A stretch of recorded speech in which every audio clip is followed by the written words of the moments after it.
Okay, in this video, I'm going to be talking to you guys about the best ways to lose fat. This is actually a really complex topic, which I definitely can't explain in a 7 to 8 minute video, but I'll try my best to communicate the most important things in a way which is easy to digest. So let me start off by saying, I know what it's like to be skinny fat. I know what it's like to be fat.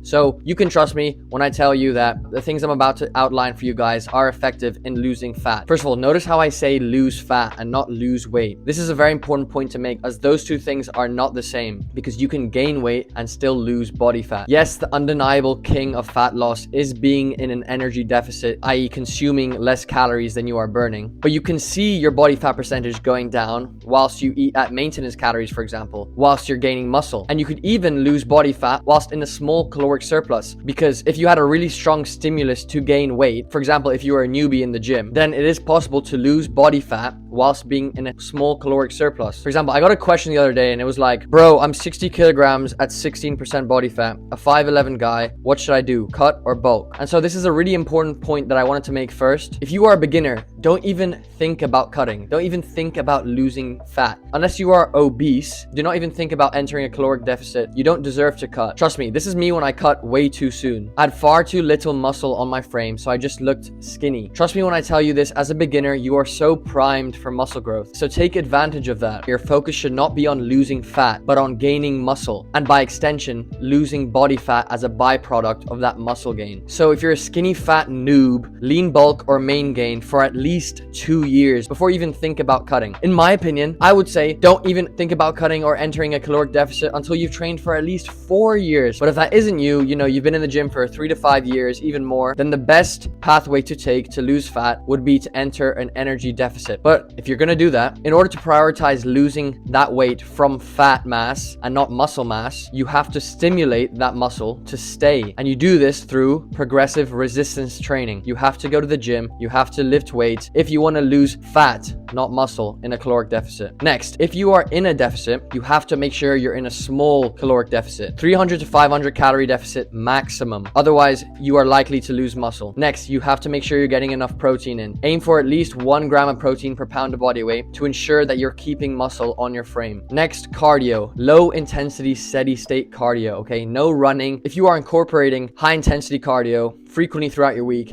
this would hinder your recovery, which is especially important when you're cutting, when you're more vulnerable to catabolism because you're in a calorie deficit. So definitely don't do any high intensity cardio when you're trying to lose fat, when you're in a caloric deficit. A thing I recommend highly is walking. Walking is superb for maintaining a healthy body fat percentage, for losing body fat, even when you're main gaining, even when you're bulking, but especially when you're in a caloric deficit. It assists your body's efforts in losing fat. Try getting at least 8,000 steps per day. There's also an incline treadmill, which you can incorporate after your training. It's a great addition to add to your routine if you are trying to lose fat. So I would say, 4 times a week, try get on the incline treadmill, slow walking pace for like 10 to 30 minutes. Next, the types of food you eat. Before any of you nutrition experts rinse me in the comments, hold up, wait a sec. I'm not trying to disprove the law of thermodynamics. Of course I'm not. It will always come down to your macros, whether you lose, gain, or stay the same weight. That is a fact. But not all foods are the same. Not all foods are processed the same. And by extension, that means that not all calories are the same. I don't want to overwhelm you with the science, but it is an important point to make here. How successful your fat loss will be, has been, how much muscle you keep on your frame, how much fat, how easy you can lose body fat depends on the type of food which your diet consists of, no matter what the caloric intake. Obviously, to a certain extent, if you're eating like 5,000 calories of vegetables, you're still going to gain weight. But you know what I mean? If you're eating a lot of high processed junk and sugary foods, these foods have a low thermic effect. Essentially, what that means is the energy output of that food is very low, which essentially means that your metabolic rate is hindered, meaning you burn energy slower, or you burn that food off slower, which means you will have a harder time losing fat in the long run if your diet consists of a lot of processed junk and added sugar. And because it always still comes down to your energy balance, this would mean you'd have to lower your macros even more, lower your calories even more to lose fat, which is something you don't want to do. And this is certainly not sustainable. So to make sure you're satiated after every meal, to preserve your energy output, to have healthier hunger signaling, and essentially to make fat loss easier, consume as many single ingredients foods as you can and reduce as much processed junk as you can. Add in as many fruits, vegetables, lean proteins, and complex carbs into your diet as you can. Then,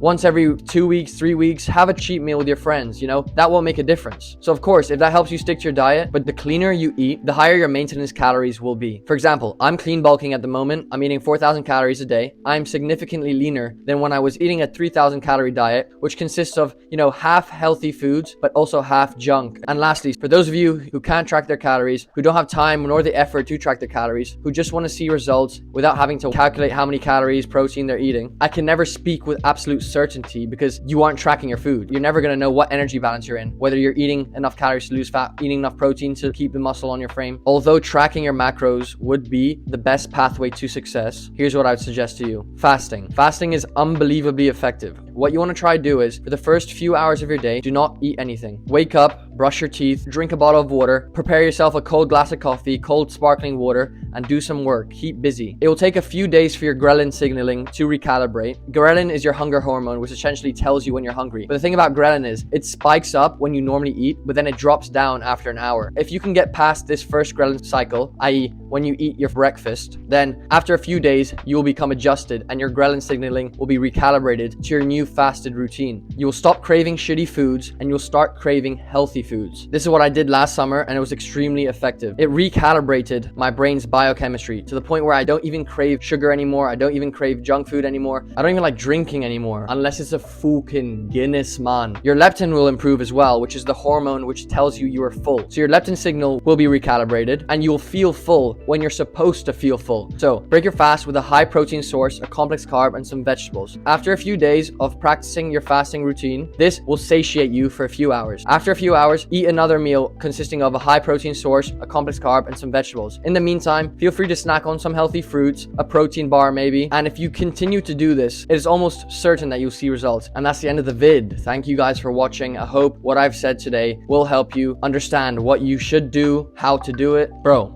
10K subs, fam. Thank you so much, guys. I'm so happy that I now have a platform where I can help as many people as I can with their fitness and just helping them improve their life in some sort of way. It's truly a blessing. I'm truly grateful. I'm going to keep going and producing valuable content for you guys. And on that note, I have an announcement, bro. A lot of you have really good questions, a lot of different questions, which you might feel that you can't ask on a certain type of video because it's not actually related to the video. So I've created an email newsletter where every day I'll be sending you guys emails on the topics of fitness, gym, diet, nutrition, the how-tos like I do in my videos. I'll be answering some FAQs that I get and also from time to time be telling you guys some educational stories. I also have a lot of valuable and exciting things in store for you guys down the line. It's probably going to be exclusive to my newsletter, so you might want to sign up, bro. But for now, expect an email a day on the topics of fitness and gym. And of course, you can unsubscribe anytime you want. You can block me. You can tell me to shut the fuck up. If you don't get anything out of those emails, obviously unsubscribe. That's not what I want. I want you guys to get value out of these emails, whether that's entertainment or knowledge, whatever it is. I want you guys to benefit off everything I produce for you. I don't want you guys wasting your time on useless things. Never do that. But if you think you'd benefit off something like that, click the link in the description, type in your email and sign up. Again, thank you so much for 10K. It really means a lot. I appreciate all of you. Gonna be coming out with more content very soon. But until then, peace.